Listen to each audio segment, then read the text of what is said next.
khususnya Kabupaten Parigi Motong, Pak. Karena calonnya didiskualifikasi, waktunya untuk pendaftaran penggantian mulai tanggal 4 sampai tanggal 7 kemarin, 7 Maret.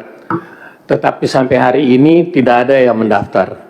Artinya otomatis sudah gugur, tinggal 4 calon barangkali, atau saya tidak tahu ada kebijakan lain. Mungkin itu dari ya. Silakan Kapoksinya yang memilih aja. Ya, Pak Eston, saya dulu ya. Ya sudah, oke lah. Mainkan. Ya. Ya, terima kasih. Assalamualaikum warahmatullahi wabarakatuh. Yang terhormat Pak Menteri, para Wakil Menteri, yang saya hormati, para pejabat utama dari Kemendagri, Ketua KPU, Bawaslu, DKPP, dan seluruh jajaran pimpinan yang saya hormati, teman-teman anggota Komisi 2 DPR RI. Saya tidak banyak Pak Eston, hanya beberapa poin yang paling penting saya rasa. Pertama, Pak Menteri dan juga KPU, seingat saya dari 24 daerah yang PSU ini ada incumbent. Nah, untuk incumbent ini, apakah mereka tetap diperlakukan seperti pilkada kemarin, harus dicutikan atau gimana? Itu saya ingatkan Pak Menteri, agar incumbent yang ikut PSU ini juga harus diperlakukan sama seperti pilkada kemarin.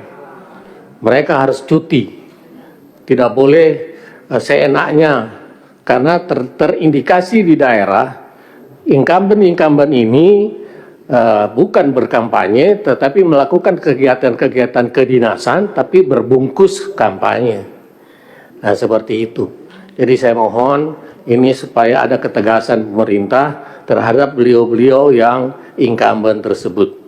Itu Pak Menteri, mungkin dengan Pak KPU barangkali, dari 24 yang PSU ini Pak, ini ada. Ya, mudah-mudahan bisa masuk dalam kesimpulan nanti. Kemudian yang berikutnya saya ingatkan ke KPU khususnya, daerah kami, dapil saya, Sulawesi Tengah, khususnya Kabupaten Parigi Motong, Pak.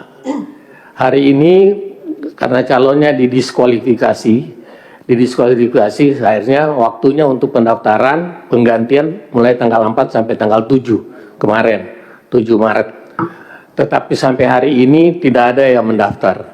Artinya otomatis sudah gugur, tinggal 4 calon barangkali, atau saya tidak tahu ada kebijakan lain. Mungkin itu dari KPU. Jadi itu saya singkat-singkat saja Pak.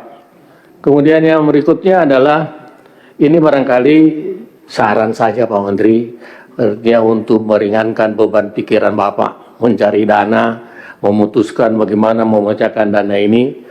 Barangkali ada jalan lain Pak Menteri yang mungkin bisa ditempuh, yaitu memberikan kewenangan Pak, diskresi kepada daerah untuk menggunakan dana-dana wajib itu Pak. Misalnya untuk anggaran pendidikan yang 20%, anggaran untuk kesehatan yang 10%. Kalau daerah dibikin diskresi Pak untuk bisa mencubit sedikit menggunakan untuk KPU, barangkali bisa ringan. Saya kira namanya untuk kepentingan daerah kok Pak, ya saya kira tidak ada masalah ya. Apa bedanya dengan Impres 1 2025, ada efisiensi anggaran yang luar biasa, saya kira ini perlu dipertimbangkan. Sepanjang kalau memang bisa diatasi dengan kebijakan Pak Menteri yang terakhir ini, saya kira tidak ada masalah Pak, itu hanya saran saja. Kemudian terakhir Pak, ini tapi bukan ranahnya kita, ini ranahnya yudikatif barangkali. Ini kasus, memetik kasus di Parigi Motong, Pak. Minta maaf, ini saya tidak tahu ini ahli-ahlinya dari mana semua. Karena awalnya KPU itu sudah mendis yang calon yang didiskualifikasi itu, Pak. Calonnya sudah di TMS-kan. Tapi calon ini naik ke TUN. Oleh TUN dia dimenangkan, Pak. Diperintahlah KPU untuk memasukkan, mengikutkan kembali calon ini. Tapi alhamdulillah Pak, begitu selesai pilkada, digugat proses ini dan oleh MK mengabulkan gugatan itu Pak. Artinya keputusan TUN itu diabaikan. Nah ini seperti ini gimana Pak? Kami ini rakyat biasa, tidak paham hukum, bingung. Menghitung masa jeda yang 5 tahun itu seperti apa? Mulai dari mana hitungannya? Mulai dari SK dia sebagai terpidana, atau setelah dia keluar dari penjara, atau mana? Nah, memang ini adalah kewenangan hakim, Pak, karena saya sempat berkonsultasi dengan ketua pengadilan. Oleh ketua pengadilan, itu haknya hakim, Pak, tidak bisa kita intervensi. Lah ya, kalau haknya hakim tidak bisa diintervensi, terus tidak ada kepastian seperti apa, Pak? Nah, ini barangkali ini pelajaran kita semua. Saya menginginkan ada kepastiannya, Pak, untuk menghitung jeda 5 tahun itu mulai dari kapan sampai kapan, dan itu supaya semua disosialisasikan kepada hakim-hakim yang lain, supaya kita sama satu persepsi untuk itu. Saya kira itu dari saya. Terima kasih. Mohon maaf kalau ada kata-kata yang kurang berkenan. Wallahu muwaffiq ila aqwamit thariq. Wassalamualaikum warahmatullahi wabarakatuh. Terima kasih Pak Longki.